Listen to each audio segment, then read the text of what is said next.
Hey everybody, this is Jason, Zombie Collector. Switching it up a little bit here, I'm going to talk about one of my other passions, and which is movies, films, if you will. And this one's going to be a little bit of obscure stuff for some people. Not necessarily, if you're a film fan, it won't be. But for most of my audience, I would assume this will be somewhat of an education if you're even watching. But I felt like, it will explain a little bit about me as well because I'm not your typical film fan. I grew up in the 80s and in the early 90s. And, what we were fed a lot was genre films, really gory action, horror movies, sci fi, fantasy. I mean, it was everywhere. Adventure movies, which is all great, and I love it. But it was that introductory to so many different other things that was a launching point for me and to where I'm at today. And so the things that I was unaware of during the time when I was growing up, and even after high school in the 90s, I started getting into films that were impossible to track down. It felt like from the 80s and 90s, or I'm sorry, from the 70s and 80s mostly. And I started going to conventions, and I was brought into this world in like 2001, I guess, 2002, called Grindhouse Films. And Quentin Tarantino and Robert Rodriguez did, I think, in 2007, a Grindhouse double feature that kind of tries to capture what that is. But Grindhouse films, drive-in films are kind of the same thing, but grindhouses are in the major cities, big cities, or cities in general, and the drive-ins were on the countryside essentially. And they would show all kinds of films. Some of them were like big name movies, like you'd expect, but a lot of them were based on just trying to sell the artwork or a premise of a movie you saw in a trailer. A lot of times the movies did not deliver the goods. A lot of it was about sex and gore and horror and real like subversive themes. There's all kinds of subgenres of grindhouse. There's nunsploitation. There's black exploitation. There's animal attack films.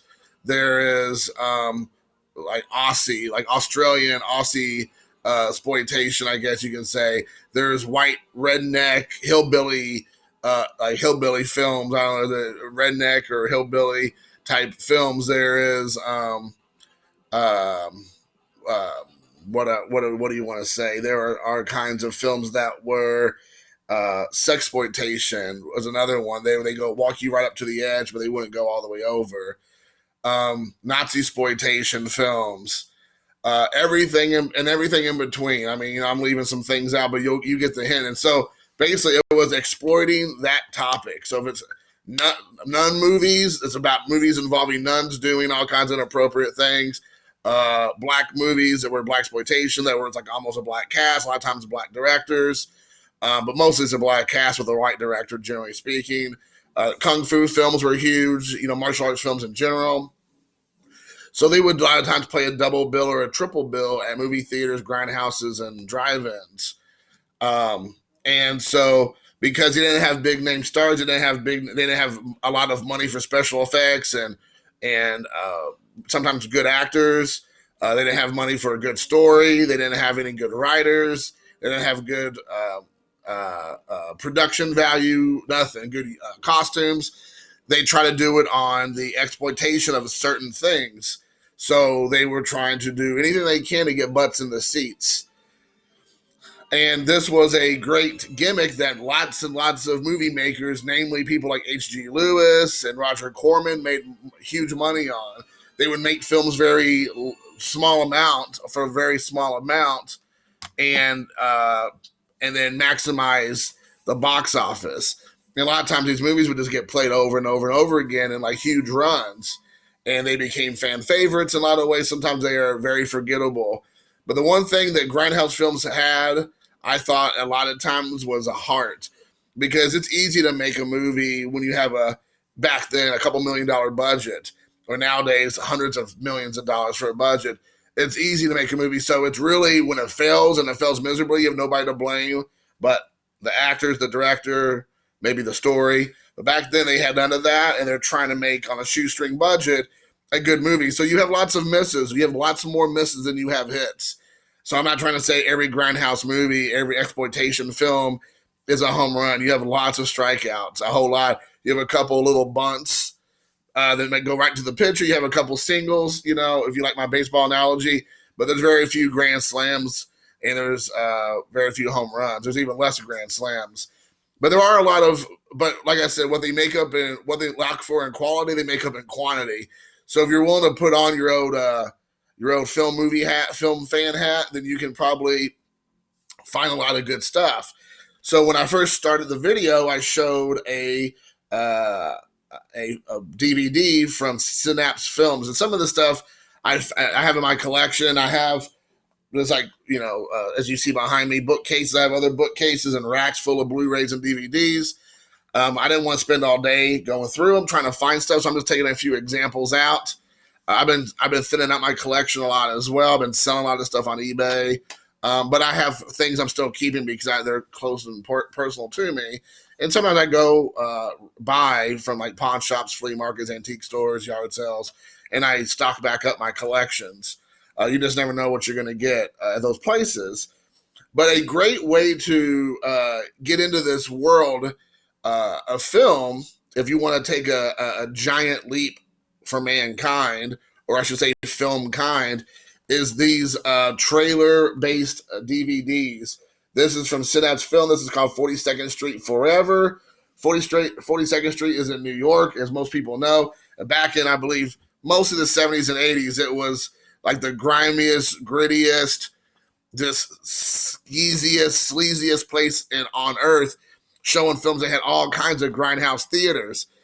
A lot of times people might be like, what are you talking about? Grindhouse theaters, and I never been to one. It was before my time, and of course I'm not from New York, but the best way I heard it explained was by 42nd Street Pete from Cinema Wasteland. He did a lot of talks, and it was like places where hookers would go, and pimps and drug addicts and alcoholics and gangsters would go to these places and just hang out, because, or like derelicts or whatever, hobos, because you could get in for like, peanuts, like $1, and you could be there all day long, or 50 cents or $2 or whatever it was.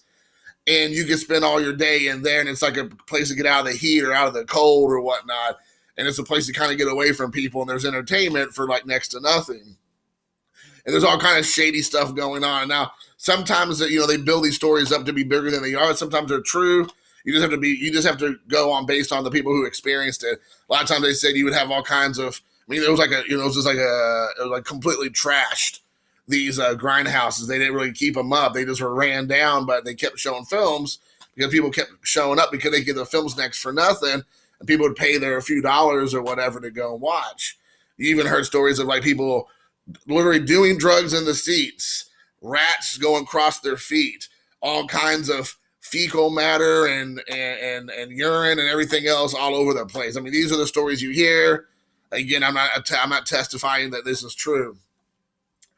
So, anyways, the grindhouses were huge in New York, and then mostly in New York. But as far as that 42nd Street, which this is based off of, so if you look on the back, you see there is a lot of movies. These are all trailers for, it looks like about 35, 40 films, I would say, easily on here. And then they show a lot of the trailers were 1 to 3, sometimes 4 minutes long. And, that they were selling their goods. And back then, a lot of it was horror, violence, and a lot of like they're trying to sell sex. Sex sells. These are not adult films. These are, maybe they might be NC-17 or whatever. Maybe even not rated, but they were not adult films. Not on this specific stuff here that I'm showing you. But this is a great introduction to the grindhouse movies, exploitation movies. Let me just read you off a few of the titles of these movies to kind of get you in the mood, okay? Just to give you a taste of it. The Undertaker and His Pals, Women and Blood, Terror Night of Bloody Horror, The Butcher of Benbrook. Let's see, Hard Candy, The Centerfold Girls, Charlie and the Hooker, Teenage Mother, The Crippled Master, Werewolves on Wheels, The Pink Angels, which is a favorite of mine. They Call Her One Eye, love that one, Christina Lindbergh. Shocking Asia, Secret Africa, Welcome Home, Brother Charles, Confessions of a Summer Camp Counselor, The Bullet Machine, Devil's Nightmare, A Black Veil for Lisa, Death Has Blue Eyes, Death Will Have Your Eyes. So as you can just tell on the back of this one DVD, there's a lot. I named like maybe 15 films. There's all kinds of movies on here, and I just highly recommend it because at the end of the day, I love films. I love introducing people to films, and it's important for people to know there's a lot more out there than whatever Hollywood shoves down your throat, especially nowadays when there's no more original storytelling hardly. They're just revamping every movie from the last 20 or 30 years with either a complete new reboot or a part whatever, part 7, part 5, part 3. But they're like doing reboots off of reboots off of reboots now. It's just getting old because there's no one can think of original stories. And I hate that. And now if it's an original story, it has to have some ridiculous progressive storyline in it, and it just and that's the only thing that they push on people now. If you do it has to be people that are trying to be quasi politically correct, which these movies are not any of those things. It's great. There's really no agenda pushing per se. They're definitely not being politically correct. It's fun. It's one of those things where you can crack open a few beers, and if you have friends that are like-minded, you can drink a couple beers and just sit back and laugh, maybe be entertained at the same time. But there's about 4 or 5 of these volumes. This is one. I have part 2 as well.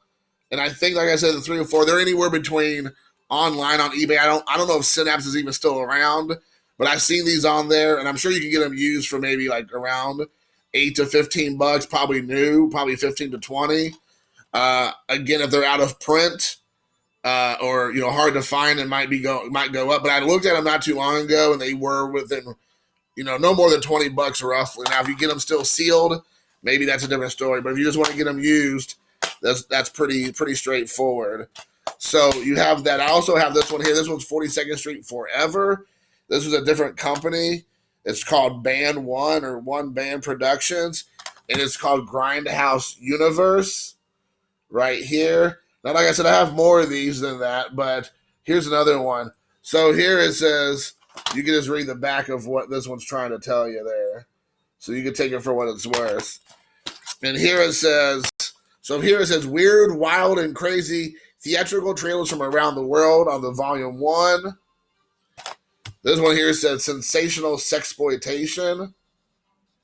Not all these movies, not all these trailers are sexploitation, by the way. And then for volume 2, it says, volume 2, The Deuce, Sex, Monsters, Madmen, and Machines. Another dose of classic coming attractions. So there's that one right there. And you can see the back. As you can see there, it kind of puts you in the mood. That's, I believe, Sugar Hill, Hercules, probably maybe Deep Throat Part 2 or something, or the hooker goes to the happy hooker goes to Washington, maybe. I'm not for sure where that comes from. But anyway, so yeah, I mean, you just have tons of movies. And I mean, this is, like I said, again, a great introduction. I'm not saying it's Citizen Kane or Godfather Part 2 or Rocky 4. I'm not even saying they're going to be on the level of Troll 2. But I'm just saying that if you want an introductory to the movies that I really love and enjoy, and they're hard to track down, for us in the sports card community, what is the one thing that we enjoy doing? Tracking down something that's hard to find, correct? That's what we love to do. Either if we do it card shows and shops, eBay, online, through Facebook groups, whatever. It's the same idea, trying to track down these films on like legit formats, not bootlegs, which I can't stand bootlegs. A lot of these movies are out there. You got to hunt and you got to look. You might have to pay again, like trying to you're looking like I'm looking for a Barry Larkin, but if I want to get a Barry Larkin, autograph, whatever, upper deck autograph, whatever, I'm paying the extra money for that, right? 1 out of 5. It's the same idea with DVDs, Blu-rays. It's if it's out of print, you're going to pay the more money. It's super rare. It's hard to find. If it's, the Goonies, you can find a bajillion of those. But if you're trying to track down, let me find another title here. Let's see. Kiss the Girls and Make Them Die. That one might be a harder sell to make and to find. I don't even know if that movie is out on Blu-ray or DVD. It might be, or VHS. Some of us are VHS and beta collectors, laser discs, You have other formats. Sometimes those movies were only released on. They never did a new gen of that film. So if you're a movie collector like myself, as you see here, this is just compared to a lot of movie collectors, this is like literally nothing. This is like a corner shelf in their room or whatnot. But like I said, I don't have it all spread out around I have it all spread out around my house and my garage. Maybe one day I'll actually do a proper setup with all my films, and I'll be showing them moving forward. But anyway, guys, I don't know. It's going on 17 minutes, and a lot of it was just talking and hopefully somewhat educational. Let me know what you all think. I would greatly appreciate feedback, and this is going to be for maybe a lot of people who have no interest in it. I'll probably have like 2 views and like 15 thumbs down. That's fine. I truly don't care, but I kind of want to go outside my comfort zone of my channel and kind of maybe, like I said, branch into doing something different moving forward. Maybe not permanently, I'm sure not, but to kind of mix it up more and try to be like more, more purposeful in making videos like this. I want to get into a habit of doing a handful of these films maybe every week, instead of just doing, one every couple months and then, kind of forgetting about it. So again, guys, let me know what you think. You have right here these are your kind of some nice, introductory films. Or I should say trailer-based DVDs. There's a ton more out there. There's probably like, at least I can think of a dozen that are out there that can be easily found. But they are, generally speaking, not family-friendly trailers. So I would not sit down the youngsters around the TV and the roaring fire, because you probably will be traumatized. At least they will be. So until next time, guys, thanks for watching. Peace.